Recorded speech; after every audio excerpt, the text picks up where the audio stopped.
Hey, YouTube Gunham here, and welcome to Satisfactory. I believe this is my first besides my test video, and today I'm going to be showing you a very simple setup for some aluminum production. As we go past a few different things I've got here, you can see the aluminum is up there. This is just like a lot of people who do this game. When I started out doing it, I just made just kind of whatever, but then I upgraded to a more linear setup like many do, just straight line. But that wasn't until later. So first off, some inputs, and I know some people don't like clipping. I'm okay with it to an extent, as long as it's some people are like, don't do that. Just I didn't say it was perfect, okay? But I'm just going to show my version of a nice linear way of doing an aluminum line. I'm working with OBS Studio for the first time in a while, so we'll see what happens. Alright, so this is the aluminum line from the top view. And we'll go over the things in basic. Whoops. Okay. First off is, obviously some water. I believe a couple of extractors bringing it up, along with various resources coming up. I have 3 of these with no power shards in any of them. They're just staying full the whole time. Which actually should probably decrease the silica, because the aluminous solution, yeah, okay. The silica coming out is too full, so I need to decrease what's going through the one and increase other stuff. Slow you and slow. This is the thing, is it just constantly needing more. Go with a Mark III, I think, to eliminate some of this, because I need that to get moving. This is, by the way, a pretty decent idea to have. We'll get to that in a minute, but that's just to get this going. Outputs that you need to keep going. Outputs you don't need to keep going. So inputs are just maxed out for these two. So they should be packing up on the alumina solution and silica. I believe I had it going into an osmosis sink, but I have that turned off. Yeah, it's turned off right now. So just flooding it with the stuff there so it just keeps producing it, and having the output of these actually be emptying is a good idea. So that's why I turned on those awesome sinks. I had them off by, yeah. So this will fill this up really quick, so that way I can actually, make a lot. You need the alumina scrap, which was empty. And there was some, obviously, because that's all full. So I have a small amount of the silica going, but that doesn't really matter. What matters is keeping this going. Keeping these going to keep it full for me, because I'm not currently using any of the aluminum sheets. I have a few I could pick up, but, There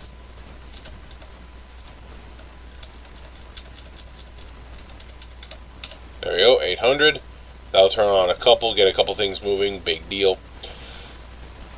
Just a very simple setup with 3 of those to make the alumina solution, 3 of these to make the scrap, because you need the silica again.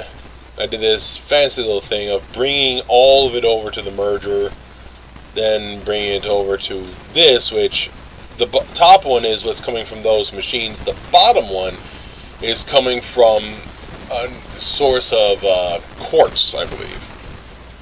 So having that be slow but continuous will help, and it can make sure these stay packed with the silica, because trying to do load balancing can be a little headache, so I don't bother with load balancing.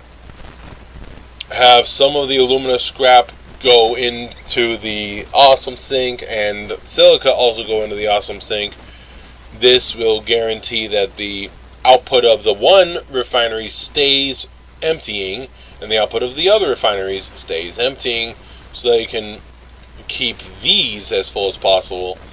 Obviously, the other is the water, so all you gotta do is eliminate that water. When this is running at peak, it's pretty good. That's where all these coal generators come in. There's actually quite a bit of water that can fill into this system, and it can take a bit to drain it all out.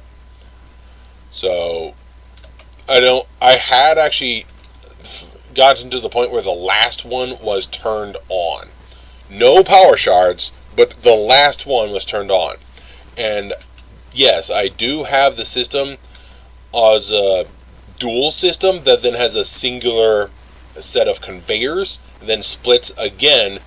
And I just mirrored both sides. So, the exception, of course, being that awesome sink there. Just to make sure I get rid of some more of that silica, it goes into that separate one, which I can increase. That's for the bottom one to keep the others running, but don't really need it. It's also to the top one to keep those running, but that was slow because that's only Mark 1. I should probably increase that actually to a 2. That'll just keep it running a little bit faster, so that way I can turn that back to slow later if I need to. But if I can keep these emptying of silica, which is actually going down a little kind of quickly, so I should probably actually slow it back down. That's just how you do a lot of stuff all the time. Just constantly load balancing from 5s to 1s to 5s again. Yeah, let me put these to a 1, but keep them on so that way they keep it going. So they were a 3, now they should be a 1. So it'll be slower, but it should be constant, so that way these actually get somewhat full in the alumina solution, hopefully. Now, an important thing, obviously the coal is being split well, but what is not being split is actually this. I don't even know where that's going. I have these just running straight. A lot of people can talk about how you should have various balancing and stuff to min-max, but I find that keeping it straight helps a little bit better.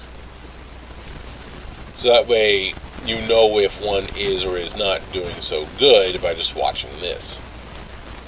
Obviously the flow's not phenomenal. Where is that going? And is the other one going? Yes it is. Okay, where is it going? I actually don't know this. It's pouring down here. It goes that way.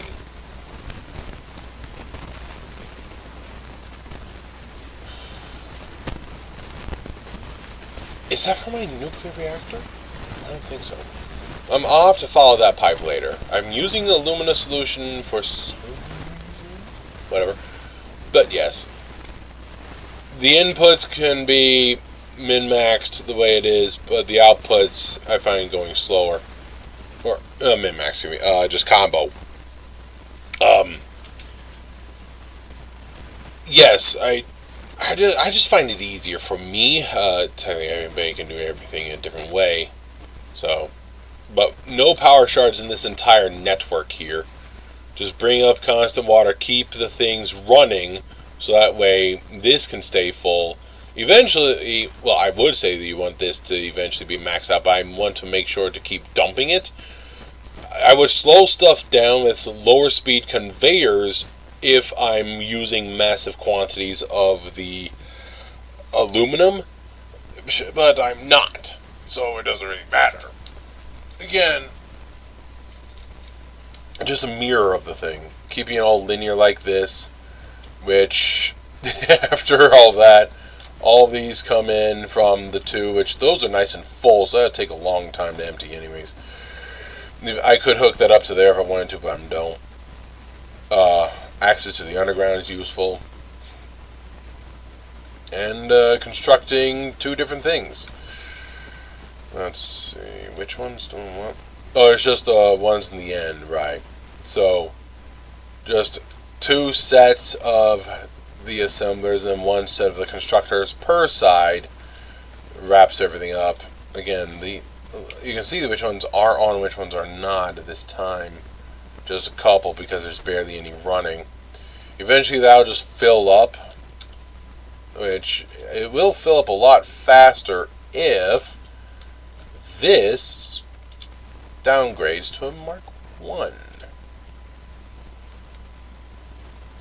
By doing this is the very simple thing to do. Just turn this into a Mark 1.